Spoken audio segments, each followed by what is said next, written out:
امیر حمزہ 2 سال بعد اپنے شہر واپس آیا تھا۔ تھکا دینے والا طویل سفر کر کر کے جب وہ کراچی پہنچا تو اپنے گھر کی ڈور بیل دیتے ہی اسے ایک نسوانی سی آواز سنائی دی۔ جی کون ہے؟ وہ کہنے لگا میں حمزہ ہوں، دروازہ کھولو۔ پتہ نہیں وہ اجنبی لڑکی کون تھی جو امیر حمزہ کی آواز سنتے ہی بجائے دروازہ کھولنے کے اندر کو بھاگی تھی۔ پھر آواز آئی کہ خالہ جی وہ آئے ہیں۔ پھر حمزہ کو اپنی والدہ کی آواز آئی، ارے نور کون آیا ہے؟ نور کا نام سن کر امیر حمزہ کے ماتھے پر بل پڑے تھے اور دل بجھ کر رہ گیا تھا۔ ایک تو طویل سفر کی تھکان، اس پر نور کا نام جلتی پر تیل کا کام کر گیا تھا۔ اس کی والدہ نے جلدی سے دروازہ کھولا تو سامنے امیر حمزہ کو دیکھ کر وہ کچھ حیران ہوئی تھی۔ وہ کہنے لگی، ارے میرا بیٹا آیا ہے، ماں صدقے جائے، آ گیا تو؟ ارے کوئی خبر ہی دے دیتا، کوئی ٹیلی فون ہی کر دیتا۔ امیر حمزہ کہنے لگا، اب میں بہت تھک گیا ہوں، بہت لمبا سفر تھا، سوچا تھا سرپرائز دوں گا، پر یہ نہیں پتا تھا کہ آدھی بات چھوڑ کر اس نے ایک گھورتی ہوئی نظر نور کی طرف ڈالی تھی۔ نور گھبراتے ہوئے اندر چلی گئی تھی۔ حمزہ کے نام پر وہ بہت زیادہ ڈرتی تھی۔ وہ غصے کا بہت تیز تھا۔ صفیہ بیگم نے بیٹے کا ماتھا چوما اور پھر اسے سینے سے لگا لیا۔ وہ کہنے لگی، 2 سال بعد شکل دیکھی ہے تمہاری۔ امیر حمزہ کہنے لگا، امی آپ تو جانتی ہیں کہ میری ڈیوٹی ہی کچھ ایسی ہے۔ وہ اپنا بیگ لے کر اندر آ گیا تھا۔ صفیہ بیگم کہنے لگی، اگر مجھے پہلے بتا دیتے تو میں تمہاری پسند کا کھانا تیار کروا لیتی۔ حمزہ کہنے لگا، آپ نے جو بھی بنایا ہے میں کھا لوں گا۔ صفیہ بیگم کہنے لگی، مجھ سے کہا کچھ ہوتا ہے، سب کچھ تو نور بانو ہی بناتی ہے، جادو ہے اس کے ہاتھوں میں۔ تم ہاتھ منہ دھو لو، میں نور سے کہتی ہوں تازی روٹی پکا کر لاتی ہے وہ۔ نور کا نام سن کر حمزہ کا حلق کڑوا ہوا تھا۔ اگر بھوک کی شدت نہ ہوتی تو شاید وہ صاف انکار کر دیتا۔ اسے نور سے خدا واسطے کا بیر تھا، اور اس کی سب سے بڑی وجہ یہ تھی کہ وہ اس کے نکاح میں تھی، ایک زبردستی کے نکاح میں۔ حمزہ نے ماتھے پر تیوری چڑھائی، بیگ گھسیٹتا ہوا اپنے کمرے میں آ گیا۔ پورا کمرہ یوں تو صاف تھا، لیکن بیڈ پر کتابیں بکھری پڑی تھی۔ یہ دیکھ کر حمزہ کو بڑا غصہ آیا تھا۔ وہ کہنے لگا، امی ادھر آئیں۔ وہ زور سے چلایا تھا۔ صفیہ بیگم فوراً کمرے میں آ گئی۔ وہ کہنے لگی، کیا ہوا ہے، کیوں چلا رہے ہو؟ وہ کہنے لگا، یہ سب کیا ہے؟ اس نے بیڈ کی طرف اشارہ کیا تو صفیہ بیگم کہنے لگی، وہ اصل میں تمہارے پیچھے سے نور یہ کمرہ استعمال کرتی رہی ہے نا، ابھی تمہارے آنے پر فٹافٹ سے کچن میں گھس گئی۔ میں اسے کہتی ہوں اپنی کتابیں سمیٹ لے۔ وہ کہنے لگا، میں واش روم جا رہا ہوں نہانے کے لیے، اپنی اس نور سے کہیں کہ 5 منٹ کے اندر اندر اپنا سب کچھ اس کمرے سے اٹھا کر باہر لے جائے۔ بڑا سخت لہجہ تھا۔ صفیہ بیگم کہنے لگی، تمہیں کیا ہوا ہے، کیوں انگارے چبائے رہتے ہو؟ نور کا نام سن کر ہی تو تمہیں پتہ نہیں کیا ہو جاتا ہے۔ حمزہ کہنے لگا، آپ اچھی طرح سے جانتی ہیں کہ مجھے اپنے کمرے میں کسی دوسرے کی شیئرنگ برداشت نہیں ہے، مجھے نہیں اچھا لگتا۔ میں گھر پر ہوں یا نہ ہوں، میرا کمرہ بس میرا ہی رہنا چاہیے۔ آپ میری عادت سے اچھی طرح سے واقف ہیں۔ آج تھکا ہارا آیا ہوں اور کل سے میری ڈیوٹی دوبارہ سے سٹارٹ ہو جائے گی۔ آپ جانتی ہیں نا HC کی پوسٹ میری کتنے سارے بکھیڑے ہیں جو مجھ سے دیکھنے پڑتے ہیں۔ صفیہ بیگم کہنے لگی، اچھا تم جاؤ نہا دھو کر آؤ۔ جیسے ہی حمزہ واش روم میں گیا، واش روم میں لیڈیز کپڑے دیکھ وہ چڑھ کر باہر آیا۔ کہنے لگا، امی واش روم میں جا کر دیکھیں کیا ہے۔ جیسے ہی صفیہ واش روم میں گئی تو انہیں لمحہ لگا تھا بات سمجھنے میں۔ وہ نور کے کپڑے دیکھ کر فوراً سے کپڑے اتار کر باہر لے آئیں۔ پھر کہنے لگی، جاؤ تم۔ انہوں نے نور کو پکارا، وہ روٹی ہی پکا کر کمرے میں آئی تھی۔ کہنے لگی، جی خالہ جان۔ وہ کہنے لگی، بیٹا اپنی کتابیں اٹھا کر میرے کمرے میں رکھ دو اور اپنے کپڑے بھی الماری سے نکال لو۔ حمزہ آیا ہے تو ظاہر ہے یہ اس کا کمرہ ہے، اسی کے پاس ہی رہے گا۔ وہ کہنے لگی، جی بس 2 منٹ۔ جلدی جلدی نور نے ساری کتابیں اٹھائیں اور صفیہ بیگم کے کمرے میں رکھ دی۔ پھر طے شدہ کپڑے اپنے اٹھائے، جوتے موزے یونیفارم سب کچھ اٹھا کر وہ صفیہ بیگم کے کمرے میں رکھ چکی تھی۔ گھر بہت زیادہ بڑا نہیں تھا، بس 3 ہی کمرے تھے۔ ایک ڈرائنگ روم کے طور پر استعمال ہوتا تھا، ایک کمرہ صفیہ بیگم کا تھا اور دوسرا حمزہ کا۔ جب سے حمزہ کا ٹرانسفر ہوا تھا اس کا کمرہ نور استعمال کر رہی تھی۔ نور کو یہاں آئے ہوئے 1.5 سال ہوا تھا۔ جب وہ یہاں آئی تھی تب حمزہ یہاں نہیں تھا۔ صفیہ بیگم رات کو خراٹے لیتی تھی اور نور شور میں پڑھ نہیں سکتی تھی، نہ سو سکتی تھی۔ صبح اس کا کالج میں ٹیسٹ تھا اور اسے ہر صورت یاد کرنا تھا، لیکن اس اندھیرے اور شور میں وہ کچھ نہیں کر سکتی تھی، اسی لیے اپنی کتابیں لے کر کمرے سے باہر آ گئی۔ پورے گھر میں اس وقت اندھیرے کا راج تھا۔ وہ دھیرے دھیرے چلتی ہوئی باہر کھلے صحن میں آ گئی۔ 14ویں کے چاند کی روشنی پورے صحن کو منور کر رہی تھی۔ ٹھنڈی ہوا چل رہی تھی، بڑا پرسکون ماحول تھا، لیکن وہ چاہ کر بھی صحن کی لائٹ نہیں جلا سکتی تھی، کیونکہ حمزہ کے کمرے کی کھڑکی صحن میں کھلتی تھی۔ صحن میں اگر وہ لائٹ جلا کر پڑھتی تو روشنی حمزہ کے کمرے میں جاتی، اور وہ نہیں چاہتی تھی کہ اس کھڑوس انسان کی نیند خراب ہو اور اس پر آ کر چلانا شروع کر دے۔ حمزہ کے گرم مزاج سے وہ اچھی طرح سے واقف تھی۔ وہ پل میں بھڑک اٹھتا تھا، اسی لیے بجھے دل کے ساتھ اس نے کرسی اٹھا کر کچن میں رکھی اور کچن کی لائٹ آن کر کے پڑھنے لگی۔ گرمیوں کے دن تھے اور کچن تھا بھی چھوٹا، پھر اس وقت کچن میں ہبس بھی بہت تھا۔ نور آنکھیں بند کیے جلدی جلدی رٹے لگا رہی تھی، جب اچانک سے آہٹ کی آواز پر چونک کر اس نے آنکھیں کھولیں تو سامنے حمزہ ماتھے پر بل ڈالے کھڑا تھا اور اسے بڑے غصے اور قہر بھری نظروں سے دیکھ رہا تھا۔ پتہ نہیں کیوں لیکن نور کو حمزہ سے بہت ڈر لگتا تھا۔ اس کے سامنے نور کی جان نکلتی تھی اور وہ بڑے غصے سے کچن میں آیا تھا۔ وہ کہنے لگا، رات کے اس پہر یہاں کیا کر رہی ہو؟ بڑا کرخت لہجہ تھا، نور کی زبان اس کے سامنے نہیں کھلتی تھی، گلے میں بہت سی گرہیں پڑ جاتی تھی۔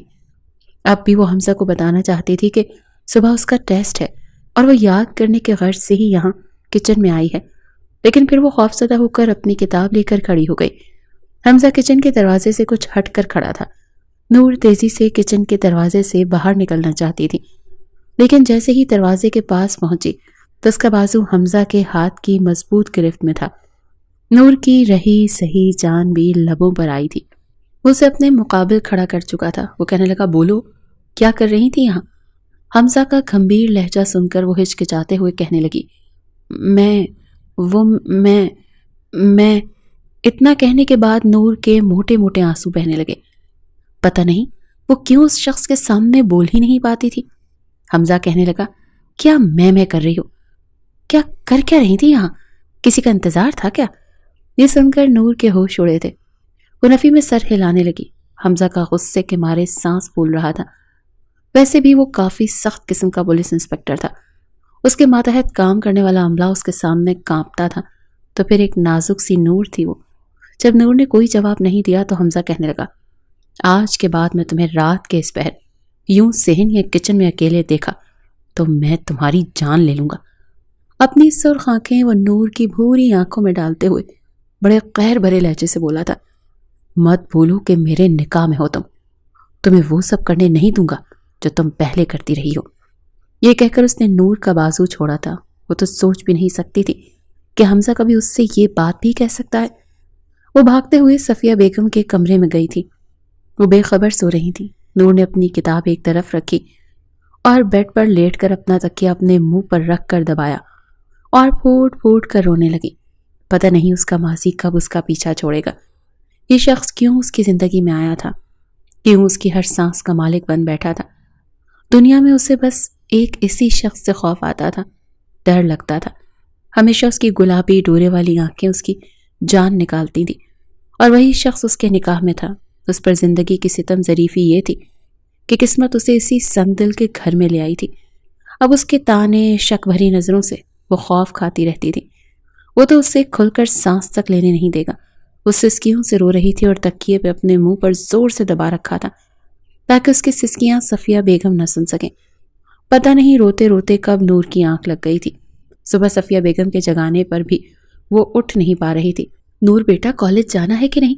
روز تو خود اٹھ جاتی ہو، آج کیا ہوا ہے؟ نور کو اپنا آپ بے جان لگ رہا تھا، سر میں درد، آنکھوں میں جلن، ابھی بھی آنکھوں سے آنسو بہ رہے تھے۔ وہ کہنے لگی، اٹھ رہی ہوں خالہ۔ وہ مشکل نور نے جواب دیا۔ صفیہ بیگم جو اپنا لحاف طے کر رہی تھی نور کے پاس آ گئی۔ جب نور کی پیشانی کو چھوا تو وہ بخار میں تپ رہی تھی۔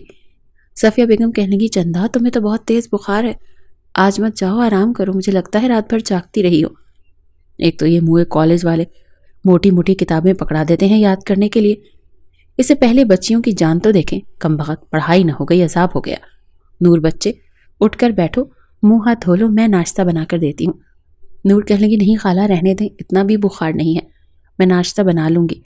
صفیہ بیگم کہنے لگی، رہنے بھی دو، میں بنا کر لاتی ہوں، روز تم ہی سارے کام کرتی ہو، اب بیمار ہو تو تھوڑا آرام ہی کر لو۔ یہ کہہ کر صفیہ بیگم کمرے سے باہر جا چکی تھی۔ نور کو کبھی بھی یہ گھر اپنا نہیں لگا تھا، نہ ہی یہاں رہنے والے نفوس سے انسیت محسوس ہوئی تھی۔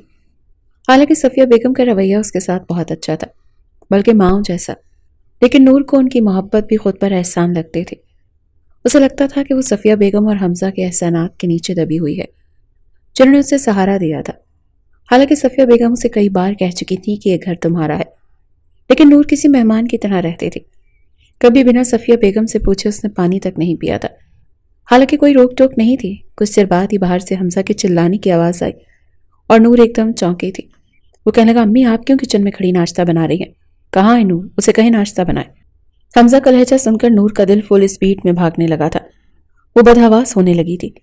کچھ دیر بعد ہی دروازہ زور سے بند ہونے کی آواز آئی تھی اور صفیہ بیگم اس کے لیے ناشتہ لے کر آئی تھی۔ نور کے مترنم آنکھیں دیکھ وہ کہنے لگی، بیٹا اگر تمہیں رات سے بخار تھا تو مجھے جگا دیتی۔ وہ کہنے لگی، آپ ناشتہ کیوں لے کر آئیں؟ میں بنا لیتی، اتنی بھی بیمار نہیں ہوں۔ وہ کہنے لگی، ارے کیوں اتنا سوچتی ہو؟ چلو شاباش ناشتہ کرو، پھر میں تمہیں دوا دیتی ہوں، اور دوپہر کو تو میں تمہیں ڈاکٹر کے پاس لے کر جاؤں گی۔ تم بھی تو میرا خیال اتنا رکھتی ہو، کیا ہوا اگر تم بیمار ہو گئی؟ پھر صفیہ بیگم نور کے پاس بیٹھ گئی۔ وہ کہنے لگی، دیکھو بیٹا، حمزہ کی باتوں کا برا مت منایا کرو۔ میں جانتی ہوں وہ بہت کڑوا بول جاتا ہے، لیکن آہستہ آہستہ ٹھیک ہو جائے گا۔ صفیہ بیگم کو اندازہ تھا کہ حمزہ لحاظ نہیں کرتا، جو بھی جی میں آتا ہے بول پڑتا ہے، اور اس یتیم بچی کے دل پر زخم کر دیتا ہے۔ اسی لیے وہ ان زخموں کو اپنے پیار سے بھرنا چاہتی تھی۔ وہ مشکل لیکن نور مسکرائی۔ وہ کہنے لگی، نہیں، مجھے کسی بات کا برا نہیں لگتا۔ بہرحال 2 دن میں وہ ٹھیک ہو چکی تھی۔ جب وہ کالج گئی تو اس کی دوست فرحانہ اسے کہنے لگی، تمہیں کیا ہوا تھا؟ 2 دن سے کیوں نہیں آ رہی تھی؟ کہنے لگی، بس طبیعت ٹھیک نہیں تھی۔ فرحانہ کہنے لگی، تم ہر وقت چپ چپ کیوں رہتی ہو؟ باتیں کیا کرو جیسے ہم لوگ کرتے ہیں۔ نور کہنے کی، کرتی تو ہوں، اور کیسے کروں؟ فرحانہ کہنے لگی، تم ہر وقت کتابوں میں گھسی رہتی ہو، اس سے باہر بھی ایک بہت خوبصورت زندگی ہے۔ نور ذرا سا مسکرائی تھی، پھر کہنے لگی، لیکن میری دوستی تو ان کتابوں سے ہے، یہ مجھے کامیابی کی بہت اونچی منازل پر لے جائیں گی، اور مجھے اپنے پاؤں پر کھڑے ہونا ہے۔ تمہیں نہیں پتا کہ محتاج ہی کی زندگی بہت اذیت ناک ہوتی ہے، کسی کے احسان کی روٹی بڑی مشکل سے حلق سے نیچے اترتی ہے۔ فرحانہ کہنے لگی، تم ہماری عقل سے بالا تر ہو۔ نور کہنے لگی، اسی لیے تو کہتی ہوں کہ میرے بارے میں زیادہ مت سوچا کرو۔ نور واقعی اپنے پاؤں پر کھڑا ہونا چاہتے تھے، پڑھنا چاہتے تھے، جاب کرنا چاہتے تھے۔ حمزہ سے نکاح اس کی مجبوری تھی، دلی خواہش نہیں، اور ہو بھی نہیں سکتی تھی۔ وہ کبھی بھی اس کا ہم مزاج نہیں تھا، اسے نرم مزاج لوگ پسند تھے۔ اسے دھیمے لہجے میں بات کرنے والے مرد اچھے لگتے تھے، جو بیوی کے ساتھ محبت والا معاملہ کرے، اور حمزہ بالکل اپوزٹ تھا۔ وہ جانتی تھی کہ وہ بھی اسے پسند نہیں کرتا، پھر ایسے رشتے کی ڈور میں بندھے رہنا جسے کوئی نبھانا ہی نہ چاہتا ہو، کیا فائدہ؟ وہ چاہتی تھی کہ وہ اپنے پاؤں پر کھڑی ہو جائے تو حمزہ سے صاف کہہ دے گی کہ وہ جس سے چاہے شادی کر لے۔ وہ چاہتی تھی کہ وہ اپنے پاؤں پر کھڑی ہو جائے تو حمزہ سے صاف کہہ دے گی وہ جس سے چاہے شادی کر لے، نکاح کا بوجھ اپنے سر سے جب چاہے اتار لے۔ لیکن اس فیصلے کو برقرار رکھنے کے لیے اسے پڑھنا تھا، ایک مقام حاصل کرنا تھا۔ وہ کالج سے واپس آئی، پھر کپڑے تبدیل کیے اور کچن میں گھس گئی۔ صفیہ بیگم اسے کہتی رہ گئی کہ پہلے روٹی بنا دیتی ہوں، وہ کھا لو، لیکن وہ کہنے لگی، نہیں خالہ، میں خود بنا لوں گی۔ آپ کچن میں کیا کر رہی ہیں؟ باہر آئیں، اتنی گرمی ہے۔ وہ کہنے لگی، تو کیا گرمی تمہارے لیے نہیں ہے؟ ابھی 2 دن پہلے تم بخار میں تھی۔ لیکن نور نے ان کی ایک نہیں سنی، پہلے کھانا بنایا، خالہ کو دیا، پھر خود کھایا۔ حمزہ کی ڈیوٹی کا کوئی وقت نہیں تھا، کبھی رات کو چلا جاتا تو کبھی پورا دن سوتا رہتا، اور کبھی دوپہر کو واپس آ جاتا۔ ابھی بھی نور سارے گھر کا کام کر کر کے تھکن محسوس کر رہی تھی۔ صفیہ بیگم بھی دوپہر کو سونے کی عادی تھی، وہ سو چکی تھی۔ نور صفیہ بیگم کے کمرے میں جانے کے بجائے حمزہ کے کمرے میں آ گئی، کیونکہ صفیہ بیگم کے خراٹے اسے سونے نہیں دیتے تھے۔ اسے خاموشی میں سونے کی عادت تھی۔ اسے لگا کہ حمزہ اب نہیں آئے گا۔ اکثر وہ شام کو ہی گھر آتا تھا، اسی لیے وہ پھر آرام سے بیڈ پر لیٹ گئی کہ اس کے آنے سے پہلے اٹھ جائے گی۔ ابھی اسے سوئے ہوئے شاید کچھ ہی دیر گزری تھی کہ جب حمزہ گھر واپس آیا۔ بیرونی دروازے کی چابی اس کے پاس تھی۔ رات 4 بجے اس کے افسر کا فون آیا تھا اور اسے ڈیوٹی پر جانا تھا۔ پھر کراچی کے حالات بھی کچھ ایسے تھے کہ کبھی بھی کہیں نہ کہیں کچھ نہ کچھ مسئلہ رہتا ہی تھا۔ وہ تھکا ہوا تھا اور سونا چاہتا تھا۔ اپنے کمرے میں داخل ہوا تو لائٹ آف تھی، کمرے کے پردے برابر تھے، کمرے میں اندھیرا بھی تھا، ایک پرسکون ماحول تھا۔ لیکن جیسے ہی وہ اپنے بیڈ کے قریب آیا تو اسے لگا جیسے کوئی سو رہا ہے، کوئی لیٹا ہوا ہے، حالانکہ اس کے کمرے میں کوئی بھی نہیں ہوتا تھا۔ کمرے میں ہلکی ہلکی روشنی تھی۔ جب اس نے ذرا سا لحاف اتارا تو نور سو رہی تھی، بالکل بے خبر۔ حمزہ نے جب اس کا چہرہ دیکھا تو ماتھے پر بل پڑ گئے۔ پتہ نہیں اسے اس معصوم سی لڑکی سے کیوں اتنی چڑ رہتی تھی۔ فوراً سے اس نے اس کا بازو پکڑا اور جھنجھوڑ کر رکھ دیا وہ ہڑ بڑا کر اٹھ بیٹھی. سامنے حمزہ کو دیکھ کر اس کی جان نکلی تھی کہ یہ آفت دوپہر ہی کیوں نازل ہو گئی. جلدی سے اپنا دوپٹہ خود پر اوڑا اور اس سے پہلے کہ وہ کوئی صفائی پیش کرتی یا کہتی کہ اسے نہیں پتا تھا کہ وہ ایک دم سے نازل ہو جائے گا، حمزہ کہنے لگا بہت شوق ہے تمہیں میرے کمرے میں سونے کا، میرے کمرے پر اپنا حق جمانے کا. چلو اٹھو، کھڑی ہو. وہ فوراً سے اٹھ کر کمرے سے باہر چلنے لگی. جتنا وہ حمزہ سے کتراتی تھی اتنا ہی پتہ نہیں کیوں اس سے وہ کام سر انجام ہو جاتا تھا جس سے حمزہ کو غصہ آئے. ساری نیند اس کی اڑ چکی تھی. اس سے پہلے کہ وہ اس کے کمرے سے باہر جاتی وہ کہنے لگا ایک کپ چائے بنا کر لاؤ، اور میرا یہ دیکھو سوٹ ٹھیک سے استری کیوں نہیں کرتی، ہاتھوں میں جان نہیں ہے کیا؟ بس یہی کڑوی کسیلی باتیں تھیں حمزہ کے پاس. وہ چپ چاپ کمرے سے باہر نکلی اور اس کے لیے چائے بنائی. جب تک کمرے میں آئی تب تک وہ شاور لے چکا تھا، تولیے سے اپنا سر صاف کر رہا تھا. اس نے صرف اپنا نائٹ ٹراؤزر پہنا ہوا تھا. اسے یوں بنا شرٹ کے دیکھ کر نور کی ہمت ہی نہیں ہوئی کہ کمرے کے اندر آئے. وہ وہیں دروازے پر کھڑی رہی. حمزہ کہنے لگا کیا بات ہے، انویٹیشن دوں تمہیں کہ محترمہ نور صاحبہ میرے کمرے میں تشریف لائیے اور چائے کا کپ رکھ دیجیے. جاؤ جا کر سائڈ ٹیبل پر کپ رکھ دو. ایک تو یہ دن رات کی ڈیوٹی نے میری زندگی اچیرن بنا رکھی ہے، سر پھٹ رہا ہے. نور نے تیز قدم اٹھاتے ہوئے سائڈ ٹیبل پر کپ رکھا اور جیسے ہی جانے لگی تو حمزہ کی بے ترتیب پڑے شوز سے بری طرح ٹکرائی تھی. اس سے پہلے کہ گر کر زمیں بوس ہوتی کسی کی باہوں کے حصار میں جکڑی گئی تھی. عین اسی وقت حمزہ پلٹا تھا تاکہ چائے کا کپ اٹھا سکے، لیکن بے ساختہ سا عمل تھا کہ گرتی ہوئی نور کو اپنی باہوں میں لے چکا تھا. ایک چیخ تھی جو نور کے حلق سے برآمد ہوئی تھی. بے اختیاری میں وہ اس کے ہاتھوں کو پکڑ چکی تھی. اگلے ہی لمحے وہ اسے کھڑا کر چکا تھا اور کہنے لگا مجھے نہیں پتا تھا کہ تم اندھی بھی ہو، اور بھی کوئی خامی ہے تو مجھے ابھی بتا دو. ایک تو زبردستی میرے پلے باندھی گئی ہو اور اوپر سے کوئی کام دیکھ کر نہیں کرتی. ابھی گر جاتی تو تمہیں بہانہ مل جاتا کام نہ کرنے کا کہ میری تو ٹانگ ٹوٹ گئی ہے، جسے 2 دن پہلے خود کو بخار چڑھا کر بیٹھ گئی تھی. نور کا دل چاہا زمین پھٹے اور وہ دفن ہو جائے، لیکن حمزہ کا سامنا نہ کرنا پڑے. ابھی تک حمزہ نے اسے مکمل طور پر چھوڑا نہیں تھا، بازوؤں سے پکڑ رکھا تھا. وہ کہنے لگی مجھے چھوڑیے، مجھے باہر جانا ہے. وہ کہنے لگا کس بات کی اکڑ ہے تمہیں، کیا سمجھتی ہو خود کو؟ نور کا جی چاہا اس سے کہے کہ اسے کس بات کی اکڑ ہے، وہ اپنے آپ کو کیا سمجھتا ہے، میں مری جا رہی ہوں اس پر. اگر اس کے دل میں نور کے لیے کوئی بھی نرم گوشہ نہیں تھا تو نور کو بھی وہ پسند نہیں تھا. وہ کہنے لگی پلیز میرا بازو چھوڑیں. حمزہ کہنے لگا نہیں چھوڑتا بازو، کیا کر لو گی؟ جانتی ہو نا میری کیا لگتی ہو تم. وہ کہنے لگی ہاں جانتی ہوں، آپ نہ بھی جتائیں تب بھی مجھے پتا ہے میرا آپ سے کیا رشتہ ہے. حمزہ کہنے لگا گڈ، یاد رکھنا اور اسے پوری ایمانداری سے نبھانے کی کوشش بھی کرنا.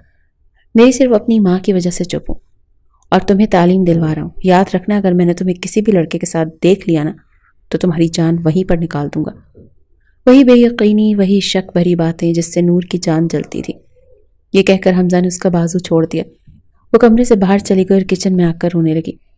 پھر آسمان کی طرف دیکھ کر شکوہ کرنے لگی کہ اے اللہ تو نے کیوں مجھ سے میری ماں کو چھین لیا، میرا اس گھر میں دم گھٹتا ہے، مجھے نہیں رہنا یہاں پر. کافی دیر وہ کچن میں بیٹھی رہی، پھر رات کا کھانا بنانے لگی. باقی کا وقت اندر ڈرائنگ روم میں بیٹھ کر اپنا پڑھتی رہی تاکہ رات کو نہ پڑھنا پڑے. جب صفیہ بیگم اٹھی تو وہ چائے بنا کر دینے لگی. ایک صفیہ بیگم ہی تھی جس کا رویہ نور کے ساتھ بہت اچھا تھا، اور صفیہ بیگم ہی تھی جس نے زبردستی حمزہ کے لاکھ انکار پر نور سے نکاح کرنے پر مجبور کیا تھا.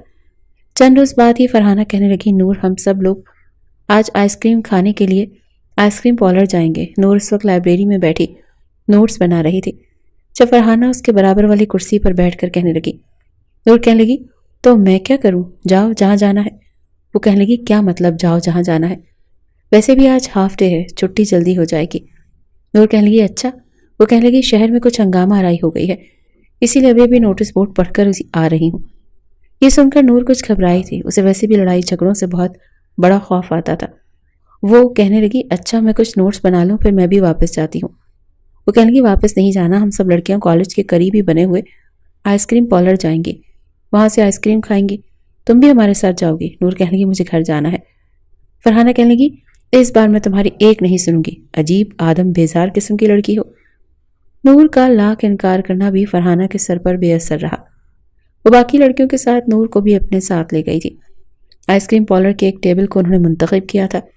نور کا ارادہ تھا کہ جلدی سے بس آئس کریم ختم کرے گی اور یہاں سے چلی جائے گی، لیکن تبھی نوجوان آئس کریم پارلر کے اندر داخل ہوئے، جسے دیکھ کر فرحانہ نے انہیں اشارہ کیا تھا، اور یہ دیکھ کر نور حیرت سے انہیں دیکھ رہی تھی. وہ دونوں لڑکے مسکراتے ہوئے وہاں آ گئے اور ان کی ٹیبل پر ہی کرسیاں گھسیٹ کر بیٹھ گئے۔ ایک فرحانہ کا بوائے فرینڈ تھا اور دوسرا ہنا کا۔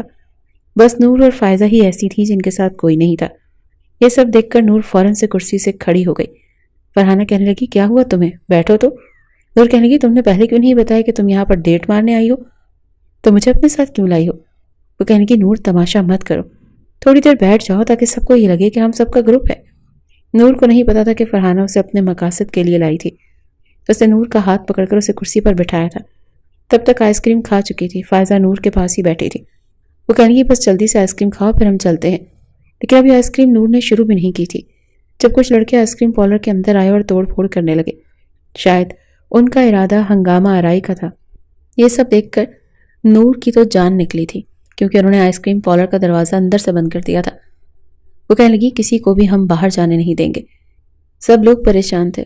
اب تو فرحانہ کی بھی جان نکلی ہوئی تھی اور وہ دو لڑکے بھی گھبرائے ہوئے تھے۔ وہ نوجوان سب کی جیب سے موبائل نکلوا رہے تھے اور پیسے لے رہے تھے کہ جب پولیس نے حملہ کر دیا۔ دروازہ توڑ کر پولیس اندر آ چکی تھی اور ان لڑکوں کو پکڑنے لگی۔ فائرنگ کی آوازیں آنے لگیں۔ نور سہم کر نہ جانے کب ایک نوجوان کے پیچھے چھپی تھی۔ سبھی ایک دوسرے کے پیچھے پناہ لے رہے تھے جب یک دم کسی نے اس کا بازو پکڑا تھا۔ اس نے جب بازو پکڑنے والے کو دیکھا تو اس کی جان نکل گئی تھی۔ حمزہ بڑی خون خوار نظروں سے اسے دیکھ رہا تھا۔ وہ کہنے لگا تم یہاں؟ وہ نوجوان کہنے لگا انسپکٹر صاحب یہ میرے ساتھ ہیں، ہم لوگ یہاں آئس کریم کھانے آئے تھے، اور ہنگامہ آرائی شروع ہو گئی۔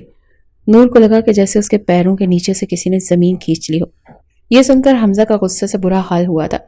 نور تو یوں تھی جیسے اس کا دل اچھل کر حلق میں آیا ہو، جان نکلی ہو اس کا، کوئی قصور بھی نہیں تھا۔ وہ تو یہاں آنا ہی نہیں چاہتی تھی۔ حمزہ نے تمام لڑکوں کو گرفتار کیا جو ہنگامہ آرائی کر رہے تھے اور اپنے اہلکاروں کو کہنے لگا کہ سب کو پولیس موبائل میں بٹھاؤ۔ ابھی بھی نور کا بازو حمزہ کی سخت گرفت میں تھا۔ سب کے سامنے وہ اسے باہر لے گیا، اپنے سامنے مجرموں کو موبائل میں بٹھوایا، پھر اپنے اہلکار کو کہنے لگا جا کر انہیں بند کر دو، میں کل صبح آ کر ان سے پوچھ گچھ کروں گا۔ پھر بڑا غصے سے نور کو کھینچتا ہوا اپنی بائک تک لایا تھا۔ وہ کہنے لگا بیٹھو میرے ساتھ، آج تو میں تمہیں چھوڑوں گا نہیں۔ نور کو پتا تھا کہ واقعی آج اسے چھوڑے گا نہیں کیونکہ اس کے شک پر یقین کی مہر لگ چکی تھی۔ وہ کہنے لگی حمزہ پلیز میری بات سنو۔ حمزہ کہنے لگا اگر تم چاہتی ہو نا کہ میں تمہارا تماشا نہ بناؤں تو چپ چاپ بائک پر بیٹھ جاؤ۔ وہ بائک پر بیٹھ چکی تھی لیکن پورے راستے روتی رہی۔ وہ کہتی رہی کہ پلیز میری ایک بار بات سن لینا، لیکن حمزہ نے کوئی جواب نہیں دیا۔ بڑی تیزی سے بائک ہوا میں اڑا رہا تھا۔ ڈر کے مارے وہ اس کے کاندھوں سے شرٹ اپنے ہاتھوں سے دبوچ چکی تھی۔ اپنی شامت اسے سامنے نظر آ رہی تھی۔ بائک سیدھا گھر کے سامنے جا کر رکی تھی۔ فوراً سے نور موٹر سائیکل سے نیچے اتری اور گھر کا دروازہ زور سے بجانے لگی۔ تب تک حمزہ بھی موٹر سائیکل سے اتر چکا تھا۔ صفیہ بیگم تیز تیز قدم اٹھاتی ہوئی باہر تک آئی تھی۔ دروازہ کھولا تو سامنے روتی ہوئی نور کو دیکھا تو پریشان ہوئی، اور اس کے ساتھ کھڑے حمزہ کو غصے میں دیکھا تو حیران بھی ہوئی تھی۔ وہ تو اپنی ڈیوٹی پر گیا تھا۔ نور جلدی سے اندر آئی تھی۔ وہ کہنے لگی خالہ خالہ پلیز مجھے حمزہ سے بچا لیں۔ صفیہ بیگم تو سمجھ نہیں پا رہی تھی کہ اسے ہوا کیا ہے۔ اس کا رنگ بالکل سفید پڑ چکا تھا۔ وہ پوری کی پوری کانپ رہی تھی۔ حمزہ اندر آیا اور مین گیٹ بڑے زور سے بند کیا۔ تب تک نور صفیہ بیگم کے پیچھے چھپ چکی تھی۔ وہ کہنے لگا اماں پیچھے ہٹیں، آج اسے نہیں چھوڑوں گا، آج یا تو یہ نہیں یا میں نہیں۔ وہ بڑے غصے سے بول رہا تھا۔ صفیہ بیگم تو سمجھ نہیں پا رہی تھی کہ ہوا کیا۔ وہ کہنے لگی کہ حمزہ بات کیا ہے؟ وہ کہنے لگا اماں پیچھے ہٹیں، پیچھے ہٹ جائیں بالکل۔ بس نے صفیہ بیگم کا بازو پکڑ کر انہیں پیچھے کیا اور بڑے غصے سے نور کے دونوں بازو پکڑ لیے۔ وہ کہنے لگا کون تھا وہ لڑکا، کس کے ساتھ گئی تھی؟ میں نے کہا تھا تم سے کہ میرے ساتھ ایسی دھوکے بازی مت کرنا، میں تمہاری جان لے لوں گا، بتاؤ مجھے وہ کون تھا؟ چلا کر حمزہ نے پوچھا۔ نور کو لگا بس اب وہ بول نہیں پائے گی۔ خوف کے مارے وہ پوری کی پوری کانپ رہی تھی۔ صفیہ بیگم بیچ میں آ گئی اور کہنے لگی حمزہ اس کے بازو چھوڑو۔ وہ کہنے لگا ماں پیچھے ہٹ جائے، جب تک یہ مجھے جواب نہیں دے گی میں اس کی جان نہیں چھوڑوں گا۔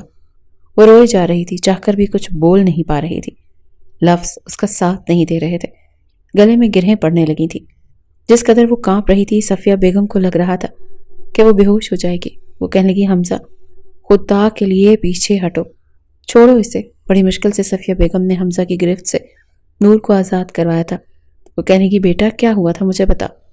وہ کہنے لگی خالہ مجھے اس شخص سے بچا لیں، مجھے نہیں رہنا اس کے ساتھ، یہ بس مجھ پر صرف شک کر سکتا ہے، میں سچ بتا رہی ہوں تو یہ یقین نہیں کرے گا، اسے کہے مجھے طلاق دے دے۔ لفظ تھے یہاں کوئی بم جو نور نے حمزہ پر گرایا تھا۔ وہ تو ایسے تھا جیسے غصے سے پاگل ہو گیا۔ وہ کہنے لگا کیا کہا تم نے؟ کیا کہا تم نے؟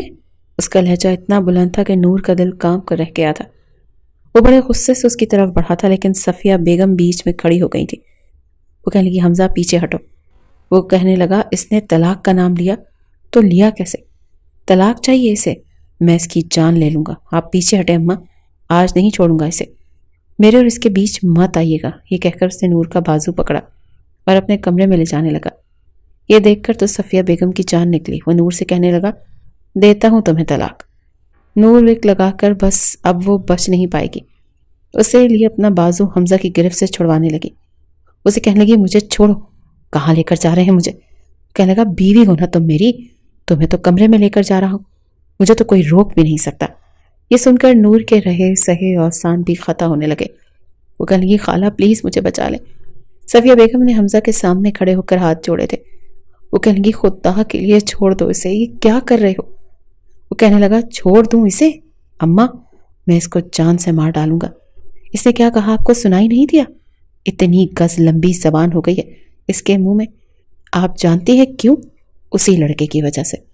صفیہ بیگم کہنے لگی ضرور تمہیں کوئی غلط فہمی ہوئی ہے۔ وہ کہنے لگا یہی تو پٹی باندھ رکھی ہے اس لڑکی نے آپ کی آنکھوں میں، مظلومیت کی، معصومیت کی۔ یہ ویسی نہیں ہے اماں جیسا آپ سمجھتی ہیں، اس کے تو سارے کس بل میں نکال کر رکھ دوں گا۔ یہ کہہ کر حمزہ نے جھٹکے سے نور کا بازو چھوڑا تھا۔ وہ کہنے لگا بس 2 دن دے رہا ہوں آپ کو، اس کی رخصتی کی تیاری کریں، اس جمعے مجھے رخصتی چاہیے۔ اس کی یہ بات سن کر صفیہ بیگم کہنے لگی بیٹا خدا کے لیے ایک جذباتی مت بنو، مجھے بات تو سن لینے دو۔ وہ کہنے لگا اگر اس جمعے آپ نے رخصتی نہیں دی، یاد رکھیے گا میں اسے کھڑے کھڑے طلاق دے دوں گا اور دھکے مار کر یہاں سے نکال دوں گا۔ آپ جانتی ہیں کہ میں اپنی بات کا کتنا پکا ہوں۔ یہ سن کر صفیہ بیگم کی جان نکلی تھی۔ ایک تھپڑ تھا جو انہوں نے زور سے حمزہ کے منہ پر مارا تھا۔ وہ کہنے لگی خبردار جو طلاق کا نام لیا حمزہ۔ حمزہ نے بڑی بے یقینی سے اپنی ماں کو دیکھا تھا۔ وہ کہنے لگا اچھا وہ طلاق مانگے تو آپ اسے کچھ نہیں کہیں گی؟ میں نے طلاق کا نام لیا تو میرے منہ پر تھپڑ دے مارا؟ اماں آپ کا مسئلہ یہی ہے کہ آپ کو مجھ سے محبت ہی نہیں ہے، آپ کو صرف اس لڑکی بلکہ اس چال باز لڑکی سے محبت ہے۔ میں آپ کو صرف 2 دن دے رہا ہوں، یا تو یہ میرے کمرے میں میری بیوی کی حیثیت سے رہے گی یا پھر اس گھر سے باہر نکلے گی۔ فیصلہ میں نے آپ پر چھوڑ دیا ہے۔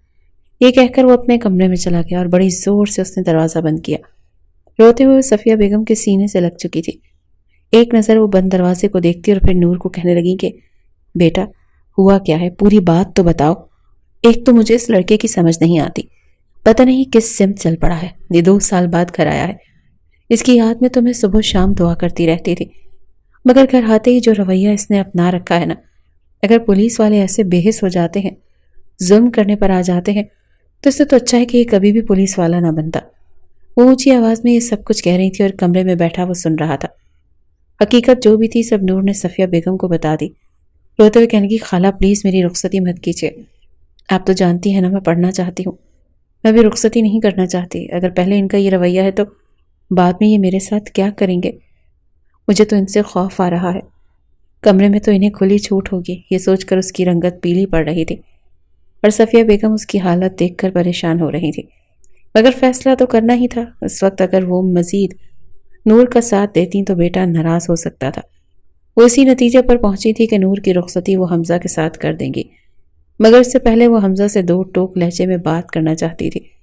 وہ بھی اپنے کمرے میں ہی موجود تھا۔ جب صفیہ بیگم نے اسے ڈانٹا تو دروازہ کھول چکا تھا۔ وہ اس کے سامنے آ کر بیٹھی اور نور کے بارے میں بتانے لگیں کہ وہ ایسی لڑکی نہیں ہے، یہ صرف اور صرف ایک غلط فہمی تھی، اس نے مجھے حقیقت بتائی ہے۔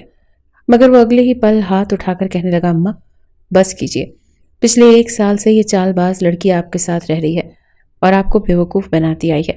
مجھے اس پر ذرا بھی اعتبار نہیں، کم عمری میں ہی اس نے پتہ نہیں اپنے دماغ میں کیا کیا خرافات بھر رکھی ہیں، مگر اب میں مزید برداشت نہیں کروں گا۔ یہ میرے نکاح میں آئے گی، میرے کمرے میں آئے گی، تبھی میں اچھے سے اس کی اکڑ ٹھکانے لگا دوں گا۔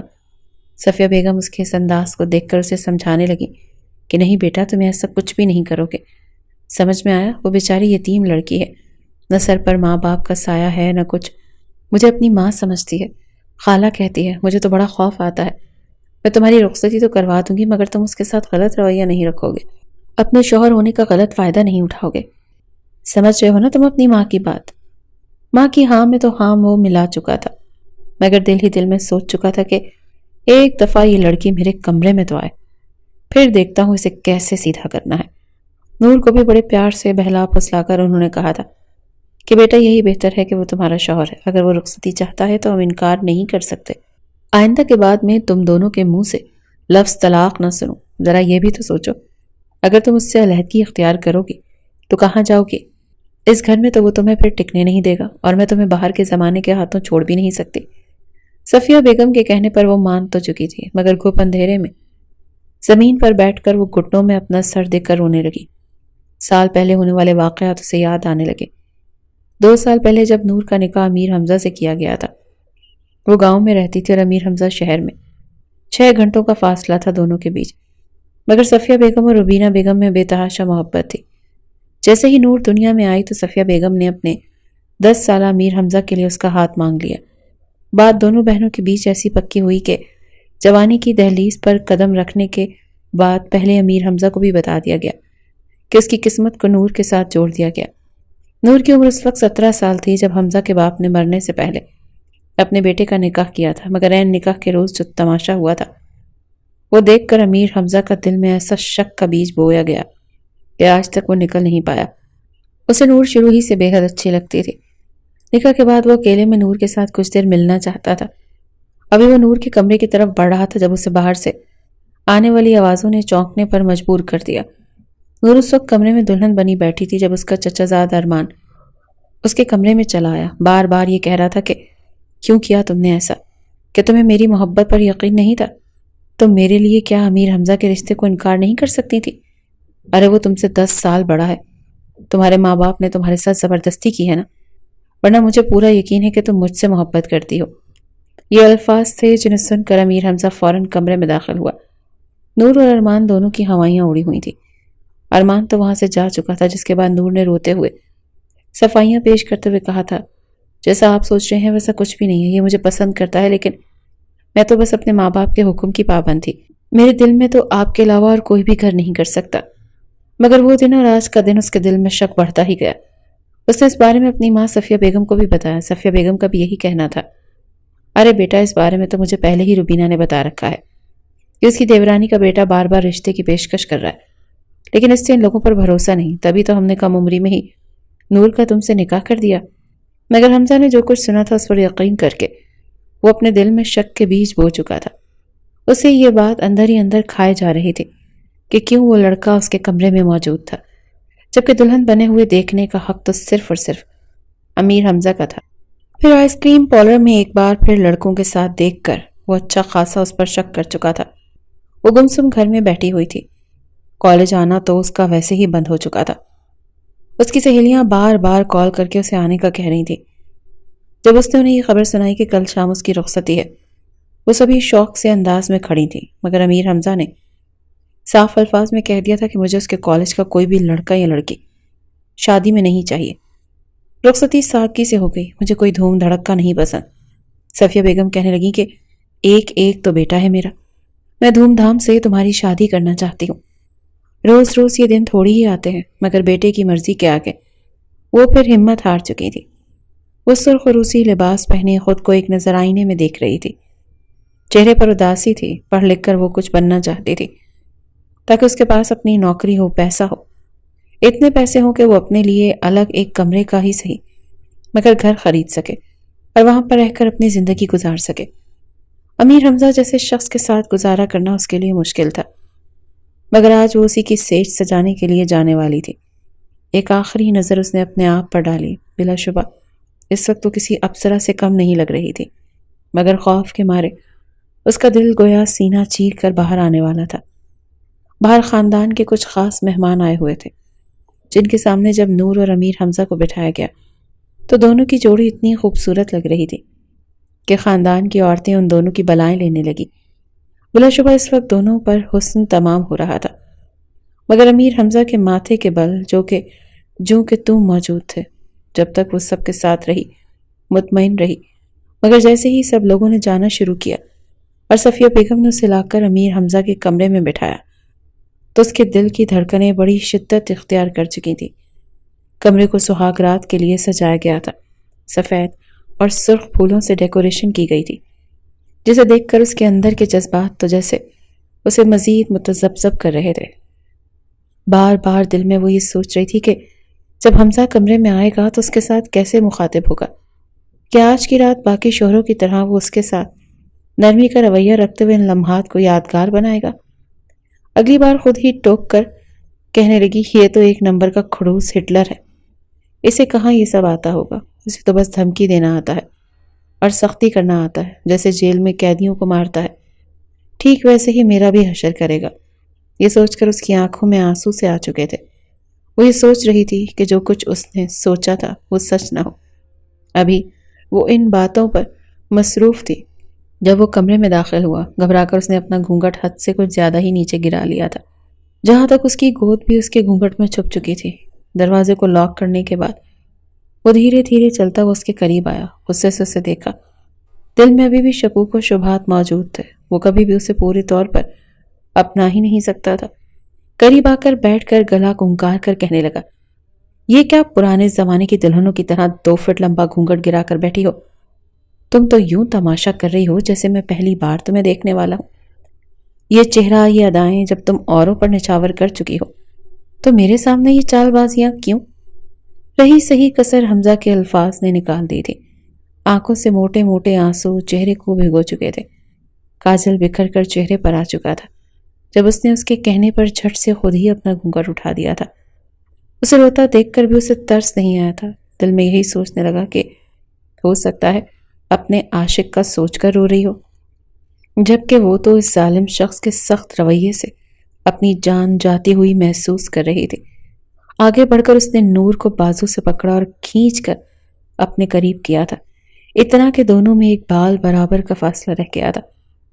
کہنے لگا، آج کے بعد میرے سامنے یہ مگرمچھ کے ٹسوے مت بہانا، تمہارا اصل چہرہ میں باہر دیکھ چکا ہوں۔ دوبارہ اگر میرے سامنے یہ ڈرامے بازی کرنے کی کوشش کی تو اچھا نہیں ہوگا۔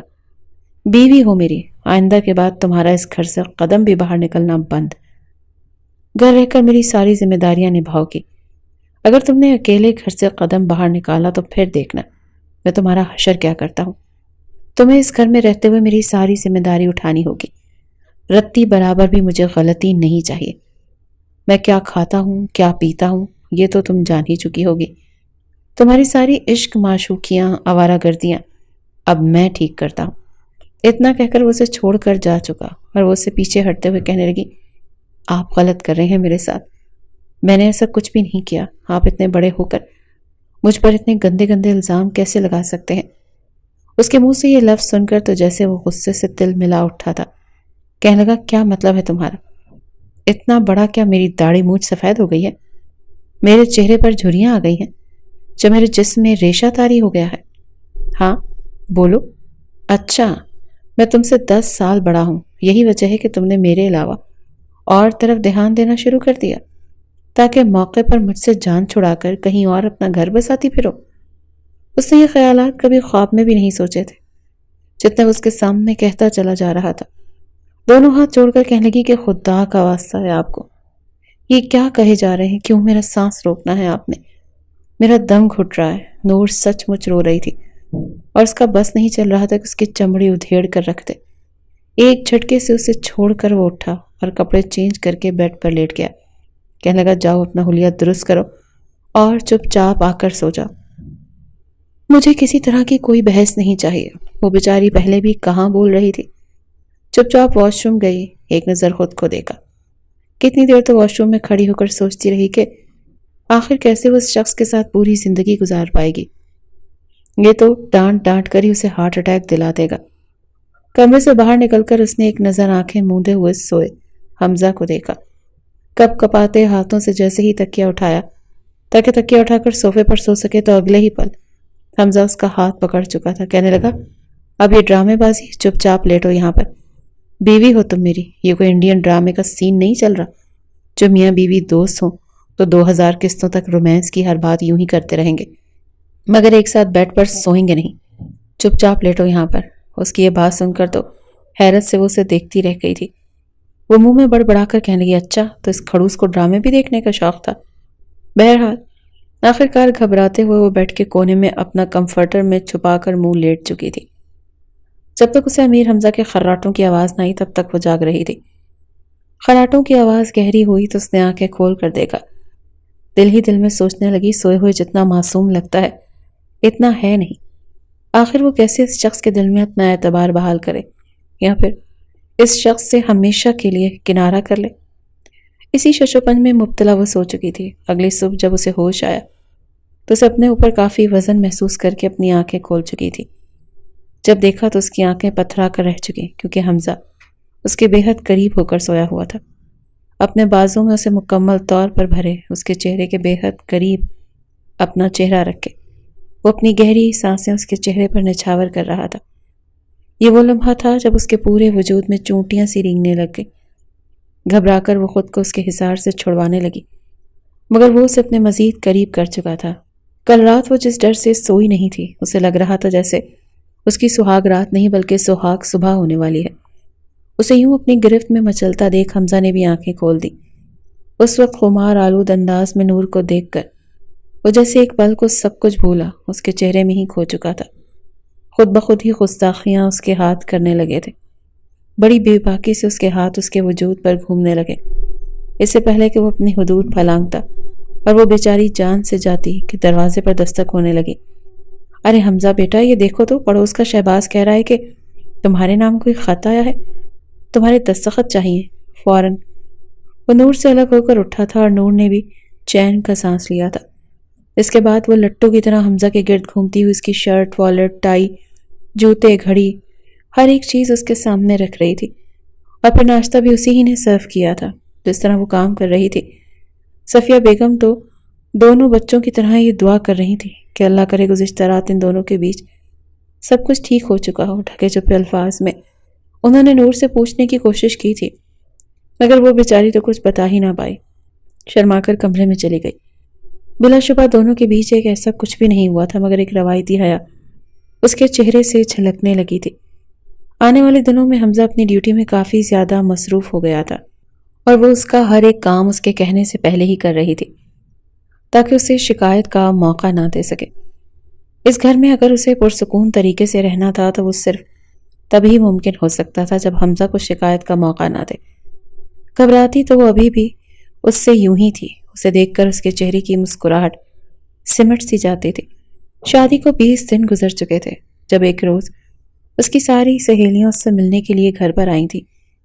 جب حمزہ گھر لوٹا اور گھر میں لڑکیوں کی ہنسنے کی قہقہے لگانے کی آواز آئی تو اس کے ماتھے پر بل پڑ چکے تھے۔ جب حمزہ کو نور کی سہیلیوں نے دیکھا تو وہ اس سے بات چیت کرنے لگی، مگر وہ ایک سرسری انداز میں سب کو دیکھتا ہوا سیدھا اپنے کمرے میں چلا گیا تھا اور دروازہ ٹھک سے بند کر لیا تھا۔ تم اس کے ساتھ گزارا کیسے کرو گی؟ نور کی سہیلیاں اسے یہ سب کہنے لگیں۔ وہ کہنے لگیں کہ تم تو اتنی جلدی سب سے گھل مل جاتی ہو، جانتی ہو کالج میں ابراہیم اور فراز لوگ بھی کہہ رہے تھے تمہیں شادی کے مبارکباد دینے کے لیے آئیں گے، مگر شکر ہے ہم انہیں ساتھ نہیں لے کر آئے۔ نور لڑکیوں کو بھائی بلاتی تھی اور وہ نور اپنی بہن ہی مانتے تھے، مگر مجھے الفاظ اندر بیٹھے حمزہ نے سنے تو کسی اور ہی ڈھنگ میں سنے تھے۔ وہ غصے سے آگ بگولا ہو چکا تھا۔ جب تک نور کی سہیلیاں گھر سے نہیں گئی تب تک وہ کمرے سے باہر نہیں نکلا تھا۔ جیسے ان کے قدم باہر گئے تو وہ بھی کمرے سے باہر آ کر غصے سے ایک بار پھر چلایا تھا کہ کس کی اجازت سے تم نے اپنی سہیلیوں کو ان کو گھر بلایا تھا؟ میں نے منع کیا تھا نا کہ تم اپنی دوستوں سے بات نہیں کرو گی۔ اور یہ کون ہے ابراہیم اور فراز؟ کن لڑکوں کی باتیں کر رہی ہیں؟ تم نے کالج میں بوائے فرینڈز بھی بنا رکھے تھے؟ صفیہ بیگم تو اپنے بیٹے کا چہرہ دیکھتی رہ گئی۔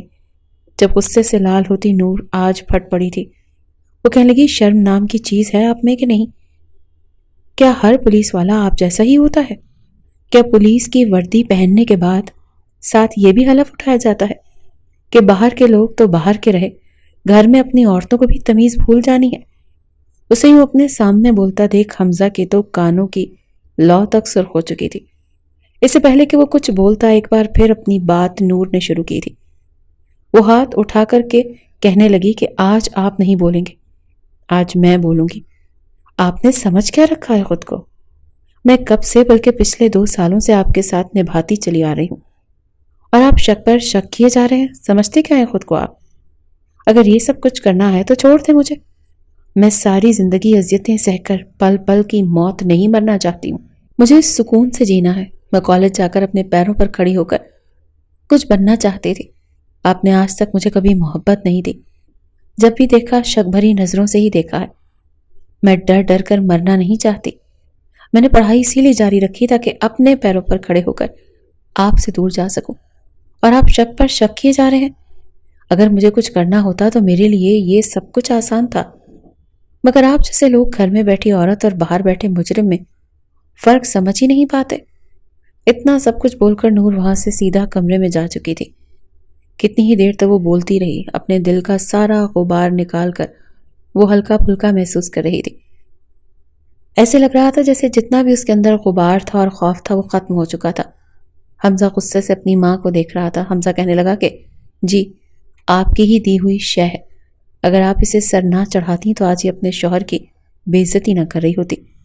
وہ غصے سے گھر سے باہر نکل چکا تھا. بے مقصدی موٹر سائیکل سڑکوں پر دوڑاتا رہا جب ایک جانب اسے وہی لڑکے دکھائی دیے جو اسے اس روز آئس کریم پارلر میں نور کے ساتھ دکھائی دیے تھے. وہ اس قدر غصے میں تھا کہ اس کا جی چاہا کہ ابھی جا کر اس کا منہ توڑ دے. اس سے پہلے کہ وہ اترتا وہاں پر ریحانہ اور فائزہ سامنے آ چکی تھی جو لیٹ نائٹ واک کرتے ہوئے لڑکوں کے ساتھ موجود تھیں. دور سے ہی انہوں نے جب حمزہ کو دیکھا تو فوراً اس کے پاس چلی گئیں. کہنے لگی ارے ان سے ملو, یہ نور کے ہسبینڈ ہے. وہ جس کے طریقے سے احترام سے نام لے رہے تھے وہ لڑکی بھی بغیر ٹھہرے مجھ سے ملنے لگی. وہ لڑکیاں بتانے لگی اس روز آپ نے نور پر بلا وجہ اتنا غصہ کر دیا. وہ جو ہمارے کہنے پر باہر آئی تھی. باتوں ہی باتوں میں حمزہ کو یہ پتہ چل چکا یہ لڑکے تو ان کے بوائے فرینڈس ہیں. نور کا تو ان سے دور دور تک کوئی تعلق نہیں تھا. اندر ہی اندر وہ شرمندہ سا ہو چکا تھا. شک کا بیج گزشتہ 2 سالوں سے اس کے دل میں بویا جا چکا تھا. اتنی آسانی سے اس کی جڑیں نکلنا ممکن نہیں تھا. مگر وہ صرف ایک بار نور کو آخری موقع دینے کا سوچ چکا تھا. اس نے اس کے انداز و اطوار کو دیکھنا شروع کر دیا. گھر میں اس کا رہن سہن صفیہ بیگم کے ساتھ باہر جاتی تو خود کو مکمل چادر میں ڈھانپ کر جاتی. اس نے کبھی اس کی غیر موجودگی میں بھی کسی کو نظر اٹھا کر نہیں دیکھا تھا. مگر اب وہ چپ چاپ اس کے سارے کام تو کر دیا کرتی تھی مگر اس سے بولتی نہیں تھی. یہی وقت تھا جب حمزہ کو احساس ہوا تھا کہ وہ کتنا غلط ہے. اگلے روز جب گھر آیا تو سرخ گلابوں کا گلدستہ لے کر آیا تھا. کچن میں کام کر رہی نور کو جا کر وہ پھول تھما دیے جنہیں دیکھ کر نور حیران ہوئی تھی. وہ کہنے لگا کہ اب ایسے دیدے پھاڑ پھاڑ کر ادھر ادھر نہ دیکھو, تمہارے لیے ہی لے کر آیا ہوں. وہ جتنا حیران ہوتی اتنا کم تھا. پھر چپ چاپ ان پھولوں کو لے کر اس نے ایک طرف رکھ دیا. حمزہ کا دل ٹوٹا تھا. وہ کہنے لگا یہ کیا؟ اتنے پیار سے تمہارے لیے لایا ہوں. وہ کہنے لگی کیا ضرورت اس پیار کی جو شک میں لپٹا ہوا ہو. نہیں چاہیے یہ محبت. جتنی بار آپ نے میری روح کی دھجیاں اڑائی ہیں نا, ذرا خود سوچئے اگر آپ کی جگہ میں ہوتی اور آپ پر میں شک کرتی, یوں الزام لگاتی, جو بھی لڑکی آپ کے آس پاس 5 فٹ کی دوری پر گزرتی نظر آتی میں اسی سے آپ کا نام جوڑ کر آپ کو غلط کہتی, تو آپ پر کیا گزرتی؟ بلا شبہ وہ غلط تھا مگر پھر بھی اسے اس وقت نور کی اس بات پر شدید الجھن اور بے یقینی محسوس ہوئی تھی. واقعی اس نے نور کے ساتھ بہت غلط کیا تھا. دھیرے دھیرے اس نے اپنا رویہ کافی تبدیل کر لیا. جب بھی آتا نور کے لیے کچھ نہ کچھ لے کر آتا تھا. اسے اپنے ساتھ باہر بھی گھمانے لے جاتا. ہر طرح سے اپنے لفظوں سے یہ احساس دلایا کہ شاید میرا وقت ایسے لوگوں میں گزرا, میری ڈیوٹی ہی ایسی تھی کہ مجھے شک کرنا سکھایا گیا, شک کا کیڑا میرے دماغ میں ڈالا گیا کیونکہ میرا کام ہی ایسا ہے. مجرموں کی لرزتی ہوئی پلکوں کو دیکھ کر ہمیں اچھے سے اندازہ لگانا ہوتا ہے کہ گنہگار کون ہے. بس میری ڈیوٹی کا ہی میرے دماغ پر اثر تھا کہ میں تم پر بھی شک کرنے لگا. ہو سکے تو مجھے معاف کر دو. جس قدر سیریس انداز میں وہ یہ سب کچھ بول رہا تھا, کچھ سوچنے کے بعد نور کا وہاں پر ایک قہقہ بلند ہوا تھا. ہنس کر کہنے لگی اچھا کبھی میں کہوں کہ یہ پولیس والے اصل مجرموں کو چھوڑ کر بے قصور کو کیوں پکڑ کر مار پیٹ دیتے ہیں. اگر آپ لرزتی پلکوں سے مجرم ڈھونڈیں گے تو پھر مجھ جیسی بیچاری آپ کے ہاتھ آئیں گے. اسے ہنستا دیکھ حمزہ کی تو جان میں جیسی جان آئی تھی. اگلے ہی لمحے اس نے اسے بازو سے کھینچ کر اپنے حصار میں لے لیا. وہ اس کے مکمل حصار میں قید ہو چکی تھی. جب اس نے اپنے لب اس کی گردن پر رکھ دیے, کان کے قریب آ کر وہ اپنا لمس چھوڑ چکا تھا. گال پر اپنے ہونٹ سب کرتے ہوئے کہنے لگا تم مسکراتی ہوئی بہت اچھی لگتی ہو. اب پلیز مجھے اجازت دے دو کہ میں تمہیں ہمیشہ ہمیشہ کے لیے اپنا بنا سکوں. تبھی مجھے لگے گا کہ تم نے مجھے معاف کر دیا۔ پورے وجود میں ایک سرشاری سی سرایت کر گئی تھی۔ مسکرا کر وہ اپنی آنکھیں بند کر کے اپنا چہرہ حمزہ کے سینے میں چھپا گئی اور وہ اسے اپنی باہوں میں بھر کر بستر تک لے آیا تھا۔ کمرے میں اندھیرا پھیل چکا تھا اور وہ دونوں یہ رات اپنی محبت کے نام کر چکے تھے۔ شک کی بنیاد پر انہوں نے اپنی زندگی کے اتنے قیمتی اور حسین لمحات ضائع کر دیے تھے، مگر اب پور پور اس کے وجود میں سرایت کر کے وہ اسے اپنا بنا چکا تھا۔